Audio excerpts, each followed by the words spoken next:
주전 1050년에 이스라엘의 초대 왕이 등극을 합니다. 그가 바로 사울왕입니다.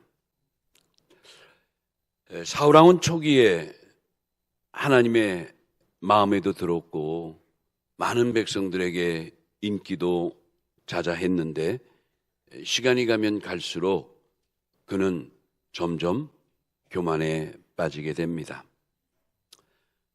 결국 이 사울왕은 하나님의 명령을 거부하고 자기 생각대로 행동했던 일이 결정적으로 문제가 돼서 왕자에서 쫓겨나게 되는 불행에 이르게 됩니다.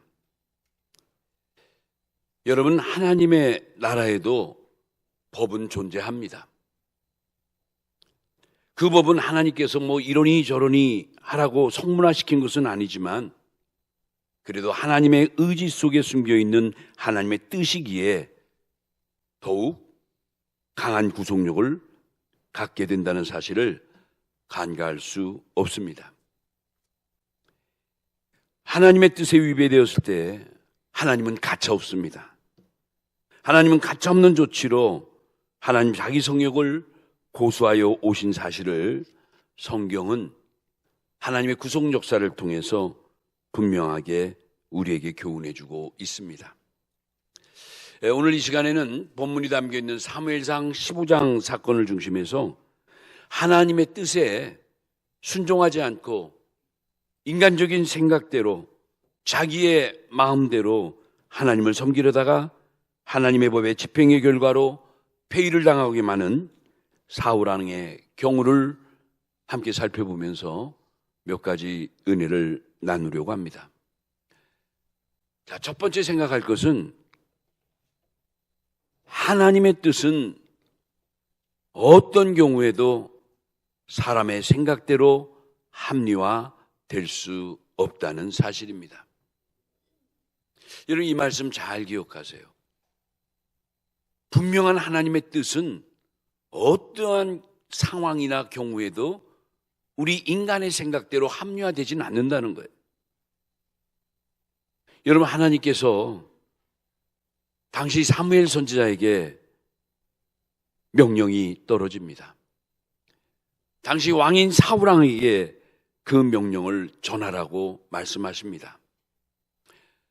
선지자 사무엘은 사울 왕에게 가서 하나님의 말씀을 그대로 전합니다. 하나님 말씀이 지금 가서 아말렉을 쳐서 그들의 모든 소유를 남기지 말고 진멸하라. 그리고 남녀, 소와 젖먹이는 아이, 수양과 약대와 나귀를 죽이라 라고 명령을 하셨어요. 여러분, 이 말씀이 오늘 본문이 담긴 사무엘상 15장 3절 말씀이에요. 여러분, 아말렉 족속을 치는 것도 치는 거지만 그 내용을 보면 끔찍해요. 너무 잔인해요. 그들의 모든 소유를 절대 남기지 말고 진멸하라. 여러분, 진멸하라는 말이 그냥 죽이고 그냥 없애는 게 아니죠. 거기에다가도 남녀와 소와 젖먹이는 아이야 우양과 낙타와 나귀까지 다 죽이라고 그랬어요. 그냥 성경에 글로 써 있으니까 우리가 넘어가지만 사실 여러분, 아말렉 족속을 진멸하되 어린 아이와 그것도 젖먹이는 영아, 이제 막 핏덩어리 같은 어린 아이들까지 그들이 제사에 바치는 소나 양이나 낙타와 나귀까지 모조리 다 죽이라는 것은 엄청난 명령인 거예요. 왜 하나님이 이렇게 어떻게 보면 좀 잔인하고 잔혹한 명령을 하셨을까? 왜 아말렉의 족속을 진멸하라고까지 말씀하셨을까? 여러분, 좀 궁금하죠? 여기는 이제 성경적 역사가 배경하고 있어요. 여러분, 주전 1440년 모세가 이스라엘 백성을 데리고 약 200만 명이 애굽을 탈출하는 출애굽 사건이 있었죠. 그때부터 모세는 이스라엘 백성을 데리고 힘차게 약속의 땅을 향해 전진해 나갑니다. 그런데 그 전진하는 과정에 모세와 이스라엘 백성이 광야에서 첫 번째 전쟁을 만나게 됩니다. 바로 그 전쟁의 대상이 아말렉 족속이에요. 아말렉 족속은 가나안 원주민의 대표적인 족속이죠. 굉장히 잔인한 족속이고 굉장히 모진 사람들이에요. 이들이 이스라엘 백성들의 출애굽의 진군을 막아서고 비굴한 작전을 피면서 이스라엘을 공격해 왔어요. 왜 비굴하냐면 여러분 대열이 있지 않습니까? 수백만 명이 걸어가는 그 긴 대열이 있는데 이 아말렉 족속들은 산속에 숨어 있다가 모세와 이스라엘 백성의 선두 부대들이 다 지나가고 맨 후미에 처져 있는 사람들이 있었어요. 대개 누가 처져 있죠? 힘없거나 몸에 이상이 있거나 임산부나 노약자들이나 어르신들이나 되게 이런 분들이 좀 처져가죠. 이들이 이 틈을 타서 후미부터 공격해 들어온 거예요. 그니 벌써 선발 앞쪽은 한참 앞인데 그 후미진 곳부터 이들이 갑자기 파고들고 산에서 내려와 난리를 치니 이스라엘의 전 대열이 엉망이 되고 만 거죠. 정말 전쟁을 대비하지 않은 모세와 이스라엘 백성들에게는 이름하여 속수무책이에요. 이 습격, 이 전쟁을 어떻게 감당해야 될지 이 감이 잡히질 않는 거예요. 정말 야비한 이 아말렉 족속으로 혼쭐이 났지만 그래도 결과적으로 하나님의 특별한 은혜로 이 전쟁을 모면하고 승리로 마감하게 됩니다. 이때 하나님은 이 비굴한 아말렉 족속의 처사를 간과하지 않으셨어요. 감히 하나님 나라 거룩한 백성을 치되 정말 비열하게 약자, 어린아이들, 병든 자, 또 이렇게 아이벤 자들, 후미진 자들을 쳐가지고 들어오는 그들의 이 행위를 하나님은 잊지 않으셨다는 거예요. 여러분 이 아말렉 전투의 내용이 가장 자세히 설명되어 있는 게 출애굽기 17장 8절로 14절하고 또 하나 신명기 25장 17절로 19절, 출애굽기 17장 8절로 14절, 신명기 25장 17로 19절에 자세히 기록되어 있어요. 이런 그 비열한 아말렉 족속에 대한 하나님의 진노는 시대를 지나도 여전히 강렬하셨어요. 마침내 아말렉 족속의 이름을 천하에 도말하고자 하시는 하나님의 뜻을 마침내 사울 왕 때 하나님은 사울에게 성취하기 위해서 이 명령을 내리게 된 거죠. 제발 네가 이제 왕이 됐으니 저 아말렉 족속과의 싸움에서 반드시 내 한스러운 이 원한을 좀 풀어달라, 이런 뜻이겠죠. 그렇게 해서 하나님이 그 원한에 찬 목소리로 명령하신 것이 조금 전에 읽었던 그래요 사무엘상 15장 바로 그 말씀이에요. 비록 잔인하지만 그들 족속은 가만둬서는 안 된다는 거예요. 반드시 복수해야 되겠다는 거예요. 그런데 이 명령을 준행하는 그 사울 왕이 전쟁 중에 그만 자기의 인간적인 생각을 개입시켜서 하나님의 명령을 온전히 따르지 않았어요.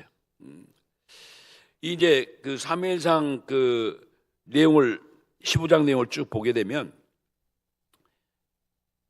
하나님의 명령은 반드시 그렇게 진멸하라고 했는데 이 사울이 생각할 때는 가만히 보니까 그들 족속들이 가지고 있는 많은 소유물 가운데 특별히 양들과 소들이 아주 뭐랄까 살이 잘 찌고 너무너무 건강하고 좋은 거예요.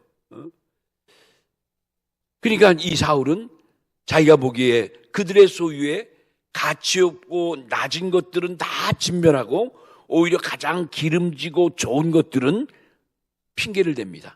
하나님께 제사 드리기 위한 제물이란 이유를 내세워서 뒤로 다 빼돌린 거예요. 그런데 놀라운 사건이 터졌어요. 사무엘 선지자가 사울 왕의 진영을 가봤더니 갑자기 뒤편에서 양의 울음소리들이 막 들리는 거예요. 도대체 모든 걸 다 진멸하라고 그랬는데 이 양의 울음소리는 뭔지 사무엘은 알아차린 거예요. 들통난 거죠. 들통난 거예요. 그랬더니 이 사실에 대해서 엄중히 묻는 선지자에게 그럴듯한 이유를 대고 그가 핑계를 대기 시작합니다. 뭐라고 그랬죠? 우리 백성들이 하나님 말씀하신 대로 마땅히 진멸해야 되는 건데, 그런데 하나님을 생각해서 그 중에 좋은 것들은 제사에 바칠 하나님의 제물로 남겨둔 거지 내가 무슨 뭐 딴 생각으로 빼돌린 건 아닙니다 라고 말한 거예요. 근데 하나님이 그걸 모르시겠어요? 여기 마땅히 멸할 것이라고 말씀하고 있죠. 마땅히 멸할 것 중에 일부를 취했습니다 할 때 이 마땅히 멸할 것이라는 건 이미 하나님께로부터 저주를 받았다는 것을 의미하는 건데, 이미 저주받은 것을 가지고 다시 하나님께 드린다는 게 이게 될 법이나 한 말입니까? 사울왕은 하나님의 이 아말렉을 진멸하시고자 하는 진정한 뜻을 파악하지 못한 거예요. 그 옛날 모세와 이스라엘 백성들이, 이 사울왕의 조상들이 출애굽 노정에 이 아말렉과의 전투에서 얼마나 호되게 어려움을 당하고 고통스러워하는 것을 그들은 제대로 생각하지 못했던 거죠. 여러분, 이것이 사울왕의 결정적인 잘못된 신앙인 거예요. 이와 비슷한 사건이 구약에 또 나오는데, 여호수아서 7장에 보면 하나님의 언약을 어기고 하나님 앞에 바친 물건을 취해서 도둑질하는 사건이 일어났어요. 그 유명한 아간의 범죄 사건이에요. 하나님이 여리고성을 점령하면서 전리물로 택한 모든 것들을 다 하나님께 바치게 했는데, 근데 그 중에 귀한 것들을 바치지 않고 빼돌린 사람이 바로 아간이에요. 결국 하나님의 진노함을 받아서 여리고 전투 다음인 아이성 함락작전에서 형편없이 이스라엘 백성이 패배하고 맙니다. 아니, 여리고 성보다도 너무나 형편없이 규모도 작고 별 볼 일 없는 성이라 뭐 단번에 물리칠 줄 알았는데 웬걸 이스라엘 군대가 이 조그만 아이성에서 그만 크게 패하고 말아요. 왜 우리가 패했을까? 원인을 봤더니 바로 이 아간이라는 사람의 이런 하나님의 마음을 진노케 하는 사건이 원인이 됐던 거예요. 이 내용도 여호수아 7장 11절에서 26절에 나와 있죠. 여러분, 여기서 우리가 생각할 게 있어요. 이런 구약의 사건을 통해서 들어야 될 하나님의 메시지가 있는 거예요. 하나님의 명령대로 멸할 것은 멸하고 바칠 것은 바쳐야 한다는 것이 바로 이 전쟁들이 주는, 이 두 전쟁이 주는 역사적인 교훈이고 성경적인 교훈이에요. 다시 한번, 하나님의 명령대로 멸할 것은 멸하고 바칠 것은 바쳐야 한다. 이것이 하나님의 뜻이고, 이 뜻을 지킴이 하나님을 기쁘게 하는 일이요, 그리고 하나님을 하나님 되게 하는 일인 것을, 그리고 이러한 모습이 바로 하나님의 자녀의 도리인 것을 우리는 깨달아야 된다는 거죠. 여러분, 하나님의 뜻 앞에 우리의 생각, 인간적인 생각은 있을 수 없습니다. 그것이 아무리 하나님의 일을 위하는 일이라 할지라도 하나님의 입에서 선포된 그 말씀은 준행이 돼야 된다는 거예요. 이게 참 중요해요, 우리의 믿음 생활에서도. 왜 그럴까요? 그래도 하나님 말씀이 우선돼야 되는 게 왜 그럴까요? 바로 그것이 하나님을 하나님 되게 하는 행위이기 때문에 그렇습니다. 이것이 무너지면, 그렇죠, 하나님과 피조물, 하나님과 우리 인간 사이의 모든 질서가 무너지고 마는 거예요. 두 번째 생각할 수 있는 것은, 하나님께 드려야 할 것이라면 하나도 빼놓지 말고 다 드려야 하는 게 맞는 거예요. 하나님께 드려야 할 것은 하나도 빼놓지 말고 다 드려야 한다. 이게 성경의 가르침이에요. 이제 신약의 사도행전 5장에 가면 초대교회 예루살렘 교회에 아주 끔찍한 사건 하나가 터집니다. 그 교회 교인 중에 신앙의 실패자가 발생한 거예요. 바로 아나니아 삽비라의 사건이에요. 이 아나니아와 삽비라는 부부지간인데요. 두 사람의 이름인데 부부지간이에요. 이들은 초대교회 예루살렘 교회 사실 열심히 신앙생활하던 직분자들입니다. 그럼에도 불구하고 결국 그들은 저주를 받아서 교회 안에서 목숨을 잃고 마는 끔찍한 사건의 주인공들이 되고 말아요. 말 그대로 초대교회 대표적인 실패자요 불행한 부부가 되고 말았어요. 그들의 문제가 뭐였죠? 아나니아 삽비라가 왜 이렇게 불행하게 됐죠? 사도행전 5장 4절에 보면 이런 말씀이 있어요. 사도 베드로가 그들을 이렇게 책망을 합니다. 땅이 그대로 있을 때에는 내 땅이 아니며 판 후에도 내 임의로 할 수가 없더냐? 이게 무슨 말이냐면 아나니아 삽비라가 은혜를 받았어요. 그래서 초대교회 예루살렘 교회가 막 부흥할 때 얼마나 여러 가지 많은 게 필요하겠죠. 이때 은혜 받은 아나니아 삽비라 부부가 자기들의 소유의 땅을 사도들 앞에 바치기로 작정을 하고 약속을 한 거예요. 그런데 시간이 흐르고 세월이 지남에 따라서 아나니아 삽비라 마음속에 인간적인 마음이 틈탄 거예요. 아까운 마음이 들었다는 거죠. 사도 베드로가 이 사실을 알고, 그렇죠? 이들이 결국은 약속대로 하나님 앞에 드린 것을 오히려 감추고 거짓말로 이 모든 것이 다 그대로인 것처럼 들이다가 사도 베드로에게 그 마음이 드러나고 만 거죠. 이게 베드로가 지금 야단치는 게 뭐냐면 너희가 땅을 팔기 전에도 판 후에도 모두가 다 너의 것이었는데 그렇다면 얼마든지 내 임의대로 할 수 있었음에도 불구하고 어찌하여 거짓말로 거짓된 행위로 하나님을 그렇죠. 진노케 하느냐고 책망을 한 거예요. 결국 이 사건 때문에 아주 준엄한 끔찍한 일이 벌어져요. 결국 두 부부가 차례로 그만 목숨을 잃어버리는 끔찍한 사건이 나옵니다. 말이 그렇지 참 교회에서 있어서는 안 될 엄청난 불행한 사건이 터진 거예요. 여러분, 이 하나님 앞에 드려지는 예물 우리가 좀 생각을 해야 돼요. 이거는 하나님께 드려지는 거니까 그래요. 꼭 뭐 예물뿐만 아니라 우리의 시간도 우리의 정성도 우리의 모든 것도 다 그래요. 하나님이 기뻐하시고 흠량할 수 있는 향기나는 제물이 되도록 우리는 그렇게 갖추고 그렇게 드리려고 애써야 하는 거예요. 그렇죠.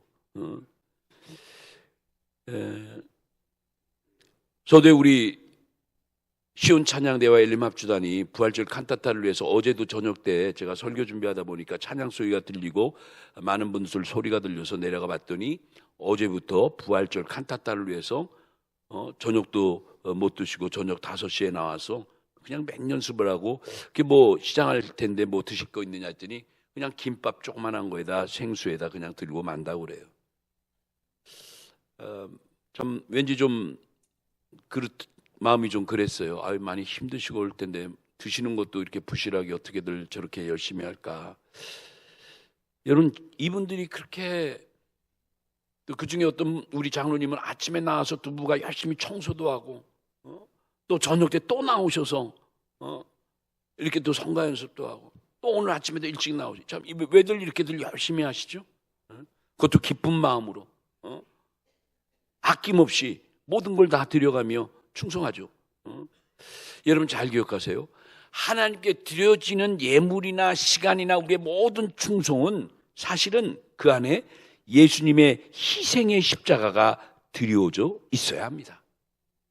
눈물에 십자가가 빠진 예물은 의미가 없는 거예요.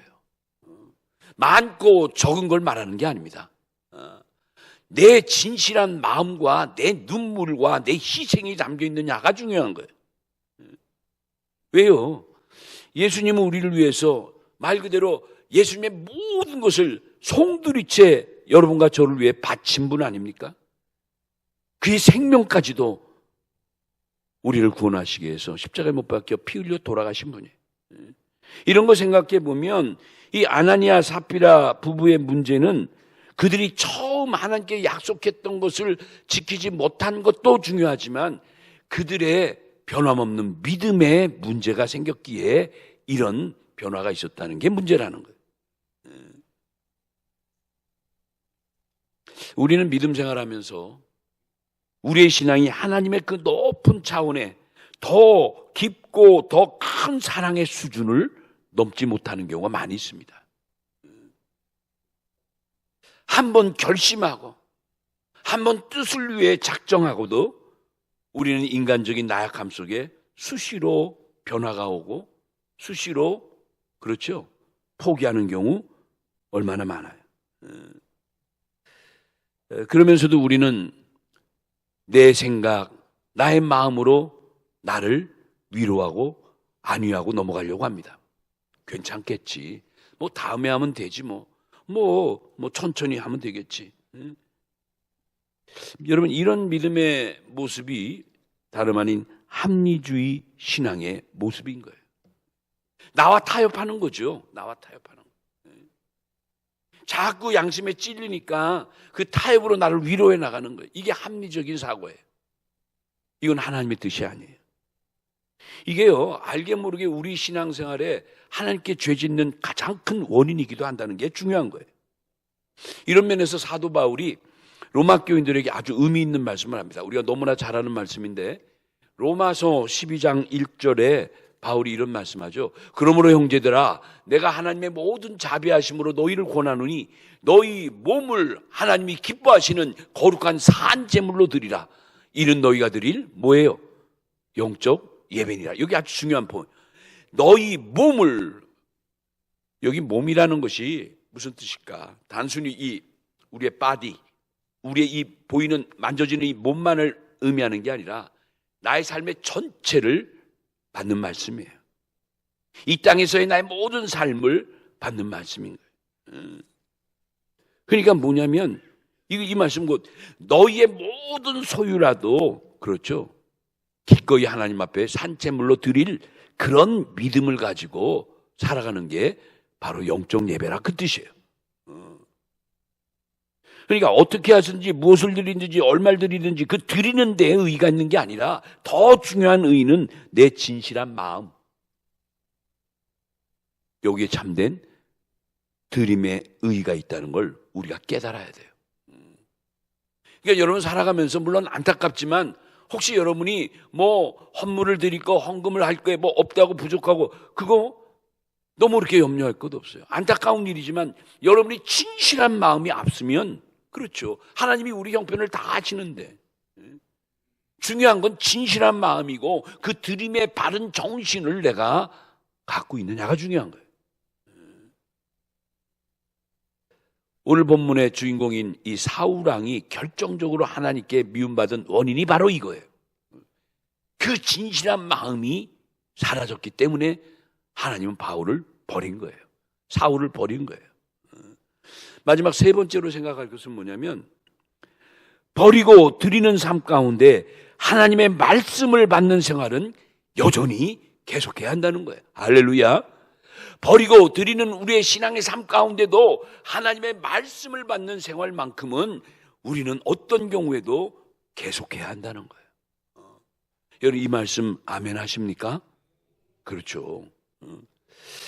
이제 사무엘상 15장 23절에 가보면 이러한 사울왕의 잘못된 신앙에 대해서 하나님이 단안을 내렸어요.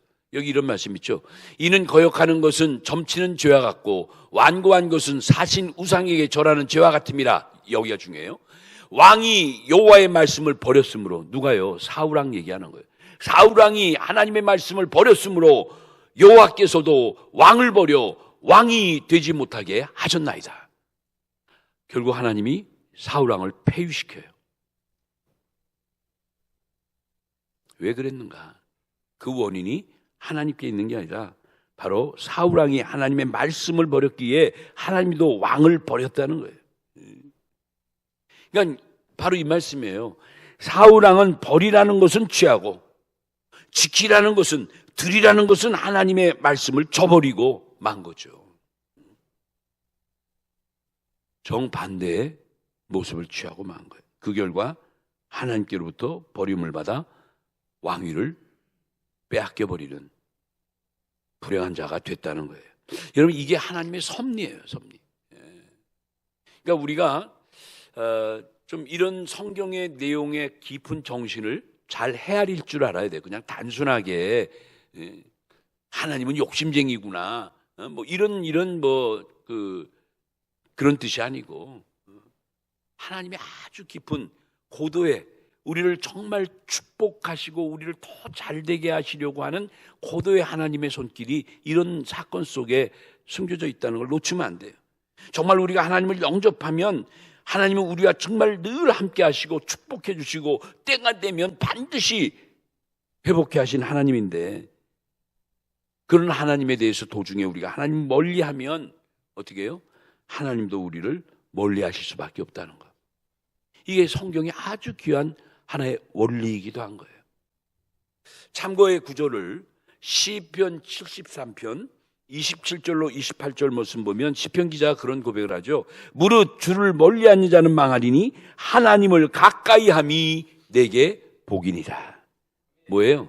멀리하면 하나님이 너도 멀리하고, 가까이하면 하나님도 가까이해서 너를 복되게 하리라.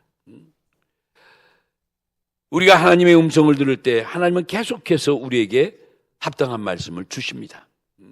점점점 깊이를 더해가면서 더 풍성한 말씀으로 우리에게 채워주시는 거예요. 여러분, 우리 모두는 다 부족한 인간들이에요. 왠지 불안한 인간들이에요. 알게 모르게 죄를 안고 살고 알게 모르게 내 영적으로 마음으로 다 병든 영적인 환자들이에요. 그렇죠. 그래서 하나님은 하나님의 말씀으로만 우리의 죄를 사해 주시고 우리의 병든 마음을 고쳐주시는 거예요. 할렐루야. 그렇죠. 그러기에 우리는 하나님의 살아계신 음성 앞에는 순종밖에 없는 거예요. 안 그렇습니까? 이 복된 음성을 듣고도 내가 버겁다고, 힘들다고, 내 뜻에 맞지 않고 내 마음에 들지 않는다고 내친다면, 다시 말하면 하나님의 명령 앞에 내 생각이, 내 마음이 개입되기 시작하면 결국은 사단 마귀는 나로 하여금 하나님 말씀에서 떠나게 이끌어 간다는 거예요. 이걸 경계해야 되는 거예요. 그래서 우리 신앙생활 할 때 우리는 정말 신앙의 틈을 주면 안 되는 거예요. 아셨죠? 왜 하나님은 우리에게, 왜 주님은 우리에게 말씀하시기를 항상 기뻐하고 쉬지 말고 기도하고 범사에 감사하라, 이것이 그리스도 예수 안에서 너를 향하신 하나님의 뜻이라고 말씀하는 이유가 뭘까? 왜 항상, 왜 쉬지 말고, 왜 범사에 하나님을 섬겨야 되는가? 여러분, 거기엔 틈이 없는 거예요. 항상, 범사에, 쉬지 않고, 이런 그 단어는 말의 내용은 말의 그 형식은 다르지만 내용은 다 하나같이 끊임없이, 쉼이 없이 그렇게 하나님을 섬기라는 거예요. 우리에게 틈이 생기면 거기엔 반드시 영적인 어둠이 역사하기 때문에, 하나님은 그걸 알기 때문에 우리에게 그러는 거예요. 여러분, 우리가 매주 예배 드리는 이유가 뭐죠? 어쩌다 한번 예배 드려도 더 많이 모일 수도 있는데 매일 모이고 매주 모이고 수요일날 모이고 금요일날 모이고 새벽 모이고, 왜 그래요? 이게 항상 쉬지 않고 범사에라는 그 원리를 따라가는 거예요. 그러니까 여러분, 신앙생활은 다른 거는 쉼이 있어도요, 신앙생활은 쉼이 없어요. 육의 세계는 쉼이 얼마든지 있지만, 휴가도 있고 안식도 있고 휴일도 있고 하지만 영적인 세계, 신앙의 세계는 쉼이 없어요. 우리가 쉬면서도 기도하고 쉬면서도 얼마든지 말씀을 듣고 하나님을 경외할 수 있죠. 결국 이렇게 알게 모르게 자그마한 내 생각이 틈타게 되면 점점점 내 마음을 빼앗기게 된다는 거. 마침내는 하나님의 말씀까지도 버리게 되는 사울왕의 모습이 나의 모습이 될 수 있다는 그 위험성이 있기에 하나님 지금도 우리에게 이 말씀으로 도전해 오시는 거예요. 여러분 신약 성경의 히브리 4장 7절에 보면 히브리 기자가 이런 말씀합니다. 오늘날 너희가 그의 음성을 듣거든 마음을 강팍하게 하지 말라 권고하셔요. 하나님의 음성을 들으면 절대 내 마음을 강팍하게 하지 말라. 이 강팍하다는 게 뭐냐? 아주 딱딱하고 강한 돌 같은 상태를 말하거든요.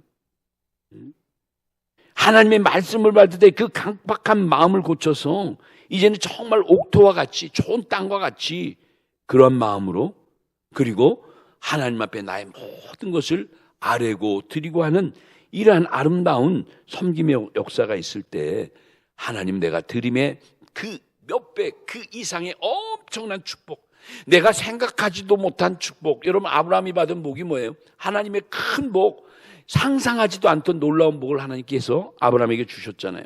그런 엄청난 축복을 우리에게 되돌려 주신다는 이 제사의 원칙을 우리는 바르게 이해하고 생활해야 된다는 거예요.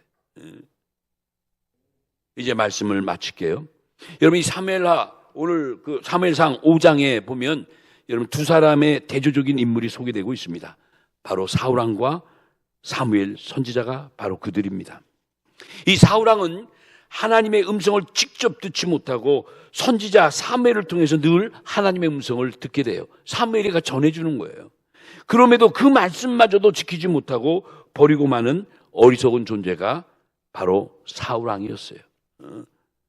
반면에 여러분 사무엘 보세요. 여러분 혹시 사무엘의 이름의 뜻이 뭔 줄 아십니까? 우리 찬양대 사무엘 이름의 뜻 아시는 분? 사무엘이 하나님의 들으심 이런 뜻이에요. 들음, 하나님의 들음. 이면 뭐냐면 하나님의 모든 말씀을 듣는 자라라는 은혜로운 이름의 뜻이 사무엘이에요. 구약에 등장하는 많은 선지자 가운데 가장 모범적인 선지자 중에 하나가 모범적인 신앙인 중에 한 사람이 바로 이 사무엘이에요. 이 사무엘의 삶은 하나님의 음성은 듣는 삶으로 점천된 인생이었어요. 정말 이 사무엘은 어려서부터 하나님께 바쳐진 나시린이었지만 당시 제사장이었던 엘리 옆에서 커가면서 늘 하나님의 말씀을 듣고 살아간 자예요. 그렇죠. 그래서 사무엘상 3장 9절 같은 데 보면 엘리 제사장이 사무엘에게 그렇게 했죠. 너는 이렇게 기도해라. 여호와여 말씀하옵소서 주의 종이 듣겠나이다 하라. 그랬더니 사무엘이 그 말씀 그대로 평생을 하나님의 말씀을 듣기를 좋아하고 어떠한 말씀이라도 순종하기를 좋아했던 사무엘. 그가 이제 그 유명한 말씀을 이 사무엘상 15장이 하죠. 여러분 사무엘상 15장 22절은 아마 우리 교회 다니는 성도들 적어도 이 말씀은 기억할 것 같아요. 거기에 무슨 말씀이 있죠? 사무엘이 한 말씀인데 순종이 뭐보다 낫고 제사보다 낫고 듣는 것이 수양의 기름보다 낫다고 말씀하고 있는 거예요. 야, 순종과 들음이 얼마나 중요한가를 사무엘은 체험하고 그런 고백을 한 거예요. 사랑하는 성도 여러분, 말씀 마칩니다. 오늘날 우리도 정말 이 시대의 사무엘처럼 하나님의 말씀을 듣고 순종하며 살아간다면 우리 이 혼탁한 사회도 이 어렵고 힘든 강박한 우리의 삶도 반드시 때가 되면 풀리고 해결되고 반전되고 회복되는 복된 역사가 임할 줄로 믿습니다. 그래서 우리는 이 은혜를, 이 놀라운 성경의 원리를, 이 축복의 원리를 우리는 놓쳐서는 안 된다는 거예요.